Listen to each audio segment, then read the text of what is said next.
तुम्ही आता त्यांचा उल्लेख केला तर राज ठाकरेंना देखील सोबत घेण्याचा प्रयत्न केला. मी कोणाचा उल्लेख केला नाही, आपण उल्लेख करताय.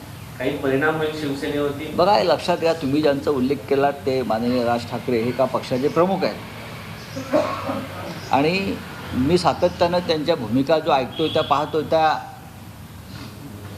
नरेंद्र मोदी आणि त्यांचा पक्ष भाजप हा महाराष्ट्रावरती अन्याय करतो आहे. हा पक्ष महाराष्ट्राला लुटतो आहे. मराठी माणसाच्या स्वाभिमानाला तुडवतोय. अशा प्रकारच्या भूमिका त्यांच्या पक्षाकडून वारंवार निर्माण झाल्या मांडलेल्या आहेत. त्याच्यामुळे अशा महाराष्ट्रावर अन्याय करणाऱ्या पक्षाशी कोणी युती करेल स्वाभिमानी माणूस महाराष्ट्रातला असं मला वाटत नाही. पण शेवटी आता केंद्रीय तपास यंत्रणा कुठपर्यंत पोहोचत आहेत आणि कशा प्रकारे काम करतात. अमृत नोनी आर्थो प्लस ये एक प्रूवन फॉर्मूला है. इसमें मौजूद नोनी फल के गुण और आयुर्वेदिक जड़ी बूटियां शरीर को जरूरी पोषक तत्व देने के साथ साथ हड्डियों और जोड़ों के घिसने, उनमें होने वाले सूजन और दर्द को रोकने में मदद करता है. दर्द मुक्त जीवन के लिए अमृत नोनी आर्थो प्लस. त्यात महाराष्ट्रात हे आपण पाहत आहे. नवनीत राणांचे एक खोटे जात प्रमाणपत्राची केस मला माहिती. हा भारतीय जनता पक्षच खोटा आहे, त्याच्यामुळे खोटी जात प्रमाणपत्र. सर्वोच्च न्यायालयामध्ये त्याचा निकाल लागेल त्या निवडणुकी अगोदर, कारण खोटे जात प्रमाणपत्राचा वापर करून पुन्हा एकदा त्या निवडणूक लढण्याची शक्यता आहे, कारण उच्च न्यायालयाने तसा निर्णय दिलेला आहे. खोट्या जात प्रमाणपत्रासंदर्भात त्यांच्यावर खटला ज्याने दाखल केला आहे त्यांना प्रश्न विचारला पाहिजे. त्यांच्या विरोधात जे त्यावेळेला लढले होते ते आता कुठे आहेत आणि त्यांची भूमिका काय आहे. पण शेवटी जनतेला आणि मतदारांना फसवण्याचा हा प्रकार आहे आणि सर्वोच्च न्यायालयाकडून आम्हाला जो आशेचा किरण अलीकडे दिसतोय तो विझणार नाही याची आम्हाला खात्री आहे.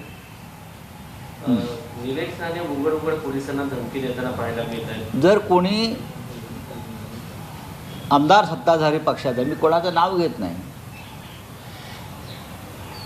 अशा प्रकारे पोलिसांना धमक्या देत असेल, माझं कोण काय वाकडं करते अशा प्रकारची कोणाची भाषा असेल, कोणाची, खास करून सत्ताधारी पक्षाची जाहीरपणे आणि पोलिसांसमोर, तर या राज्याला एक अत्यंत कमजोर आणि दुबळा गृहमंत्री मिळाला आहे आणि हा गृहमंत्र्यांवर थुंकण्याचा प्रकार आहे.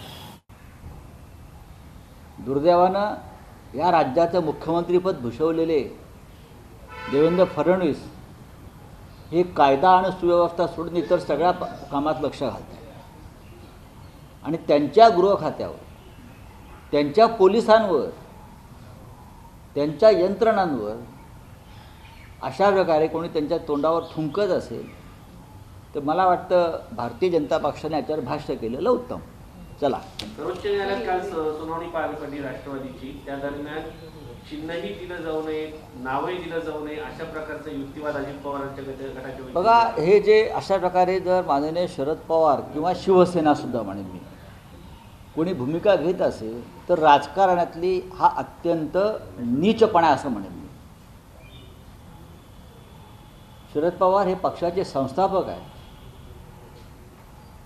शरद पवार यांनी राष्ट्रवादी काँग्रेस पक्ष स्थापन केला, तो आपण दिल्लीतल्या चोरांच्या मदतीनं पळवला.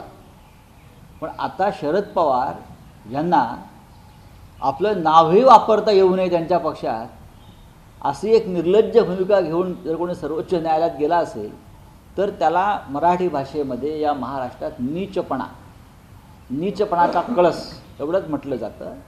याचा अर्थ तुम्ही उद्धव ठाकरे आणि शरद पवार या नावाची किती भीती आहे महाराष्ट्रात विरोधकांना हे स्पष्ट दिसतं. एक प्रश्न असा आहे की शिवसेना फुटल्यानंतर, राष्ट्रवादी फुटल्यानंतर सर्वाधिक जागा भाजपला मिळताना पाहायला मिळते. दोन्ही पक्ष फुटल्याच्या त्यांच्या पथ्यावर पडला असं देखील बोललं. त्यासाठीच महाराष्ट्राच्या अस्मितेचं संदर्भात आवाज उठवणारे दोन्ही पक्ष फोडण्यात आले आणि ज्यांच्या नेतृत्वाखाली पक्ष फोडले बरं का, त्यांना लाजा वाटल्या पाहिजे की महाराष्ट्राच्या अपमानात त्यांचं योगदान ते देत आहेत. महाराष्ट्राचा अभिमान तुडवण्याच्या कार्यामध्ये ते दोन्ही अजित पवार आणि एकनाथ शिंदे हे भारतीय जनता पक्षाला मदत करत आहेत. यापुढे जे भारतीय जनता पक्षाला महाराष्ट्रात मदत करतील ते महाराष्ट्राचे आणि मराठी माणसाचे दुश्मन म्हणून घोषित व्हायला पाहिजे आणि 105 हुतात्म्यांचे जे स्मारक आहे तिथे त्यांना चपलेने मारलं पाहिजे. अखिलेश